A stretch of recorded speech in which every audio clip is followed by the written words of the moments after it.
1.2 million dollar की annual salary यानी 30 करोड़ रुपए मिल रहे हैं सिर्फ इस लाइट हाउस को गार्ड करने के। क्या आप में हिम्मत है ये जॉब करने की? आपका कोई बॉस नहीं होगा जो नजर रखेगा आप पे जब आप यहाँ काम कर रहे होगे। जब दिल करे आप आराम से सो सकते हो, आराम से उठो, व्यू एंजॉय करो, फिशिंग करो। आपका काम ये होगा सिर्फ ये मेक श्योर करना कि लाइट हाउस के ऊपर वाली लाइट सही से काम करती रहे। बस यही काम है। 30 करोड़ रुपए मिलेंगे सिर्फ एक लाइट को देखने के लिए कि वो सही से काम करती रहे। लेकिन अनफॉर्चुनेटली अच्छी खबर यहीं खत्म होती है और बुरी खबर यह है कि ये दुनिया की सबसे खतरनाक जॉब है, जुमान लाइट हाउस को गार्ड करना, क्योंकि ये समंदर के बीचों बीच है। इससे पहले आप लोग इस जॉब के लिए अपने सीवियां भेजो। ये बात भी सुन लो कि आपसे इधर कोई बंदा भी बात नहीं करेगा, हर तरफ लोनलीनेस होगी। और सबसे खतरनाक बात तो ये है कि इस एरिया में बहुत ज्यादा गंदे तूफान आते हैं और जो तूफानी लहरें होती हैं वो तो 10 मीटर ऊपर तक टकराती हैं टावर से। इस जॉब में जान जाने का भी खतरा हो सकता है। ये पिक्चर ली गई थी रेस्क्यू ऑपरेशन करते हुए। यहाँ पर साफ देखा जा सकता है कि लाइट हाउस का कीपर किस तरह तूफान से घिरा हुआ है। अगर ये तूफानी लहरें पूरे तरीके से लाइट हाउस को कवर कर लेती तो उसकी जान को भी खतरा हो सकता था। ये सब जानने के बाद आप में फिर भी हिम्मत है इस जॉब को अप्लाई करने की। वैसे इस अजीबोगरीब जॉब को देखने के बाद आपके जहन में भी ये सवाल आ रहा होगा कि इस लाइट हाउस को बनाया ही क्यों गया है और ये बात क्यों जरूरी है कि लाइट हाउस की लाइट हमेशा जलती रहनी चाहिए। इस चीज के लिए देखना पड़ेगा कि लाइट हाउस की शुरुआत कैसे हुई। तो ये बात है एंशिएंट जमाने की,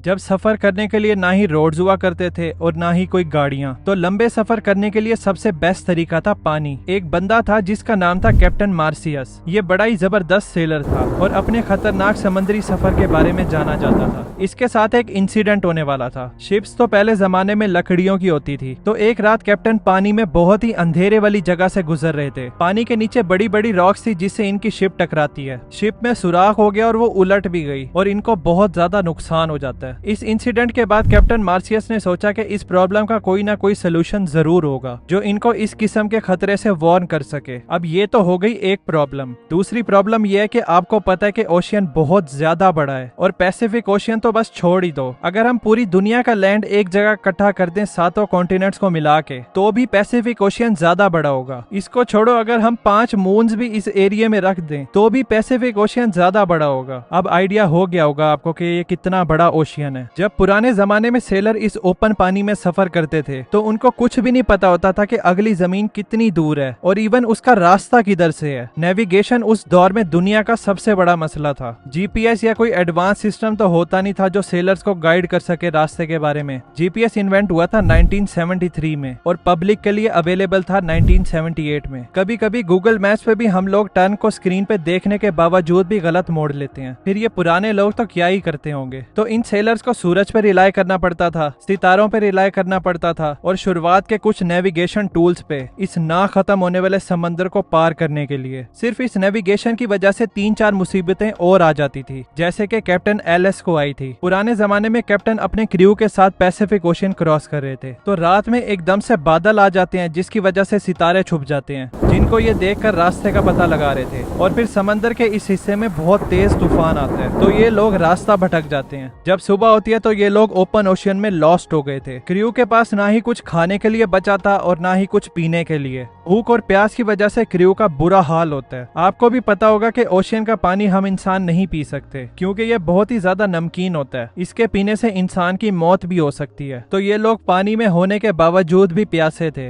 बहुत सारे क्रू मेंबर्स मर गए थे। कैप्टन को बहुत मुश्किल से लैंड मिला था और फाइनली ये लोग वहाँ पर जाकर स्टॉप करते हैं। अब दुनिया के सबसे पहले लाइट हाउस की शुरुआत होने वाली थी। इजिप्ट में मेडिटेरेनियन सी के साथ था एंशिएंट सिटी ऑफ अलेक्जेंड्रिया। वहाँ का रूलर था फेटोलमी द सेकंड फिलाडेल्फियस। इसका किंगडम उस टाइम एक प्रॉपर हब था ट्रेड कल्चर के लिए, लेकिन इस किंगडम के लिए सबसे बड़ा मसला था इसकी लोकेशन। अगर आप इस पिक्चर को गौर से देखें तो शहर के किनारे पे जाने के लिए यहाँ से गुजरना पड़ता था और इसके साथ में देखें कि कितने सारे पत्थर हैं। जब ट्रेड करने वाली शिप रात के टाइम इस जगह से तेज रफ्तार से गुजरती थी तो ये पानी के नीचे नोकदार पत्थरों से टकराती थी। ये शिप्स डूब जाती थी और इनके कार्गो भी जाया हो जाते थे, जिसकी वजह से इनके किंगडम को बहुत ज्यादा नुकसान हो रहा था। किंग पेटोलमी ने अपने किंगडम की मैरीन ट्रेड रूट की सेफ्टी के लिए उस टाइम के एक्सपर्ट और ब्रिलियंट आर्किटेक्ट सोस्ट्रेटस ऑफ सिनिडस को बुलवाया और उनसे इसके सोल्यूशन के लिए मदद मांगी। दोनों ने मिलकर बहुत ही जबरदस्त प्लान बनाया, एक रोशनी के बड़े से मीनार को बनाना जो शिप्स को गाइड किया करेगा सेफ्टी की तरफ और साथ ही इनको वार्न भी करेगा पानी के लहरों के नीचे मौजूद खतरे से। डिटर्मिनेशन के साथ सोस्ट्राटस काम शुरू कर देते हैं, लेकिन इनको ये नहीं पता था कि जो चीज ये बना रहे हैं वो one of the greatest engineering Marvel बनने वाला है एंशिएंट वर्ल्ड का,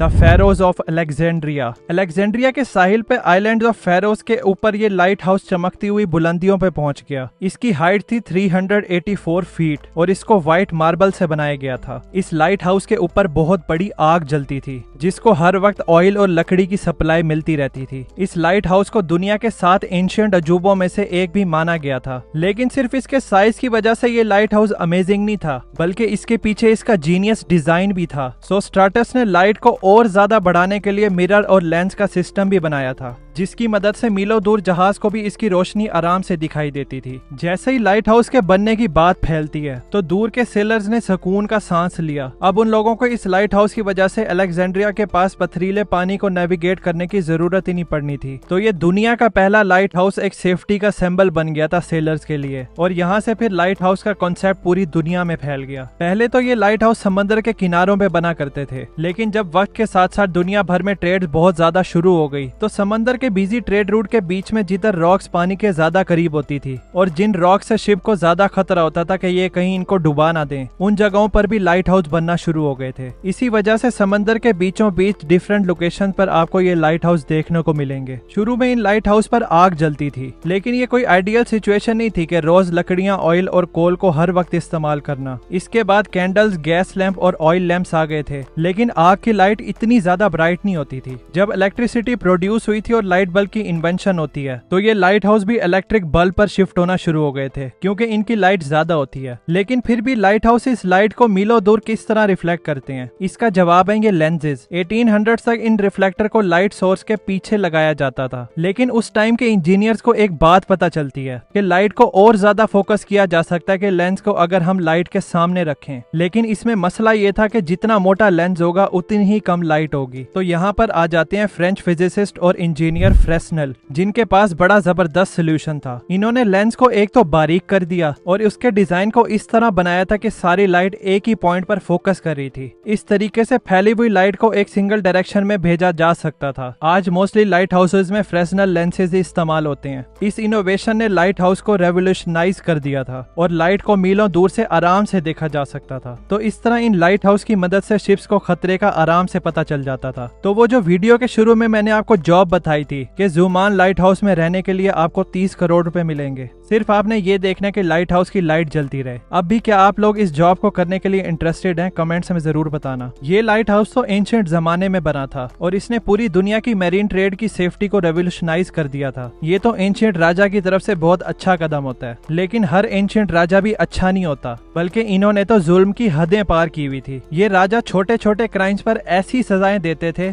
जिनको देखकर आपके रोंगटे खड़े हो जाएंगे। इनकी इन्हीं 6 सजाओं पे मैंने ये वाली वीडियो बनाई है, आपको हाईली रिकमेंड करूंगा कि आप जरूर देखना। मिलते हैं फिर उस दौर में।